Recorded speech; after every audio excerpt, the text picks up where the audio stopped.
Joining me now is Ajay from Imprints Credit Hedge Fund from India. Ajay is a participant at the Middle East Family Office Investment Summit hosted by Kuwaiti Family Office Aliyah Global Group here in Dubai.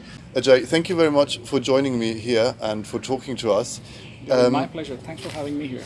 Thank you. May I quickly ask you, tell me a little more about your home country, India, and especially about the Indian economy and what you believe is important to highlight. Sure, David.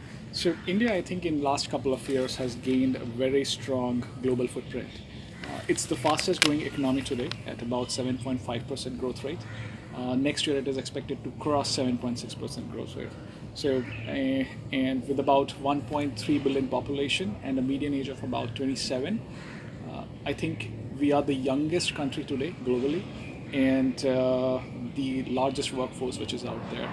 So, 2.2 trillion dollar economy which is growing as fast as 7.5%, 1.3 billion population, young economy out there, very high spending power, very high earning power.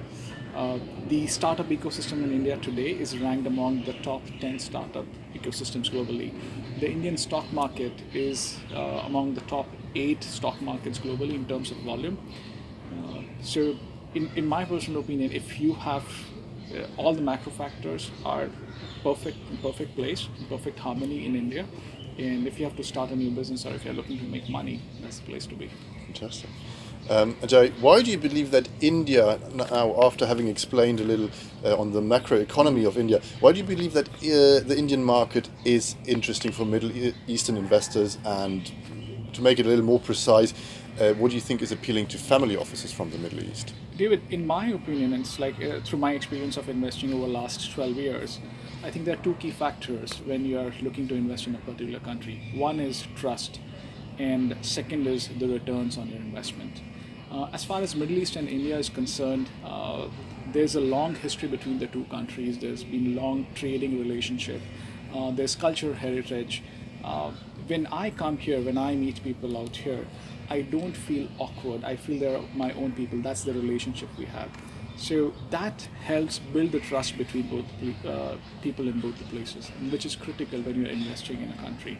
Second, and more importantly, the return on your investment. So I've seen over the last couple of years, the investments have moved to emerging markets now. That's primarily because they're poised to give much higher return. China was the most dynamic or the most fastest growing emerging economy a couple of years back. It's slowing down now. India is now where China was 10 years back. The kind of growth momentum that we observed in China is what is happening in India right now. So if I look at the Middle East investors and especially looking at India from all of these perspectives, the ease of investing in India as compared to the other Asian countries is there's no language barrier. The corporate governance is much better in India as compared to others, and there's a lot of transparency.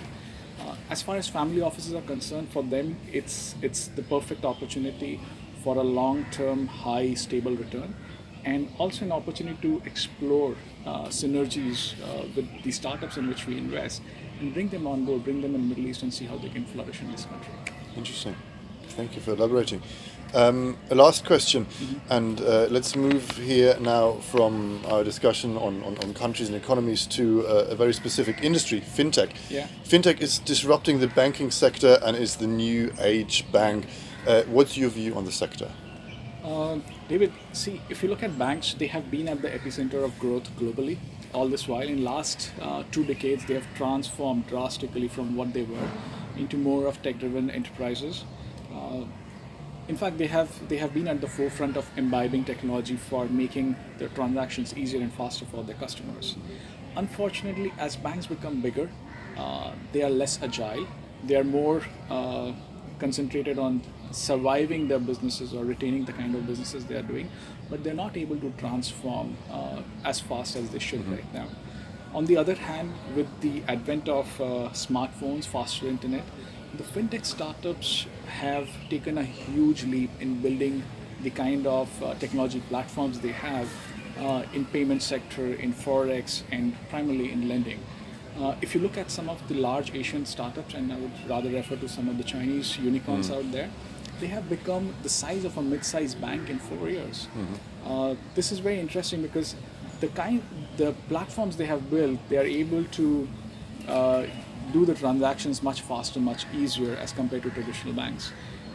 If I take a step back and start looking at the kind of algorithms these guys have built, so the fintech companies, the algorithms look at so many more parameters apart from looking at just the credit scoring system that a traditional bank does, that these guys are able to extend a loan in a few minutes as compared to a traditional bank out there. On the other hand, they are tracking a customer on a live basis. So they track all the transactions, they track the location, they track the communication. So in case of also recoveries, they are much more proactive in recovering back the debt as compared to a traditional bank. What I've seen in last 1 year, banks, while they realize that they're not able to really catch up to this, they have started partnering with fintech startups globally to be able to leverage the platform and be a part of this revolution. Fantastic. Thank you so much for taking the time to Thank you. speaking to me now, and I'm very much looking forward to hearing you talk again on stage back at the Middle East Family Office Investment Summit here in Dubai, November 2018. Thank you very much. Thanks, David.